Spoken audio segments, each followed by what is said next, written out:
twice. I think I know enough of head to say that of destruction I is also great and good suffice. अर्थात कभी ये कहते हैं कि दूसरा कारण जो है बहुत अधिक तापमान में कमी होने के कारण जब बर्फ के रूप में पूरी की पूरी वायुमंडल हो जाएगी तो जीव जंतु समाप्त हो जाएंगे। इसका तात्पर्य यह है कि बहुत बढ़ेगी तो इच्छा बढ़ना मतलब तापमान बढ़ना।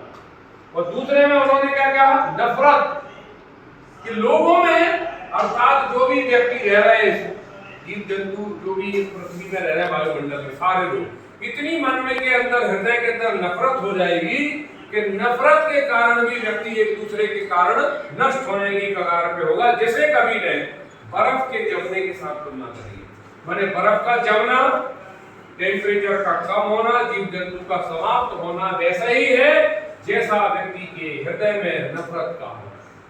यदि हमारे अंदर नफरत ज्यादा होगी, ज्यादा हम नफरत करेंगे एक दूसरे के, दो ही कारणों से एक ना एक दिन इस पृथ्वी का विनाश तय है, ऐसा कवि रॉबर्ट फ्रॉस्ट का मानना है। समझ में आ गई पूरी? इसलिए इसका नाम क्या दिया उन्होंने, फायर एंड आइस। तो फायर को किसके साथ तुलना करी है, आपकी इच्छाओं से, और आइस की तुलना किससे करी है, नफरत से करी है। समझ में आया? फायर माने तापमान कैसे बढ़ेगा, इच्छाओं से बढ़ रहा है। इच्छा जैसे जैसे आप बढ़ाओगे वैसे आपकी परेशानियां होगी। और आइस माने जमना, हृदय में नफरत का जमना, एक दूसरे से ईर्ष्या, नफरत, बेमनस, ये चीजें जो होंगी तो हमारा निश्चित हो से एक दिन इसका पतन होना निश्चित तय है।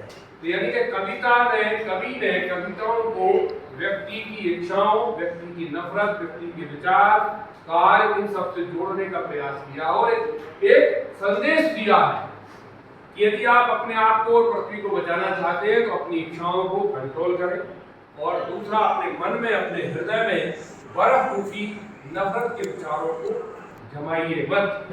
अगर वो जमेगा तो भी नफरत के कारण भी समाप्त होना है। ठीक है, दोनों आपकी पोयम जो थी आज अपन ने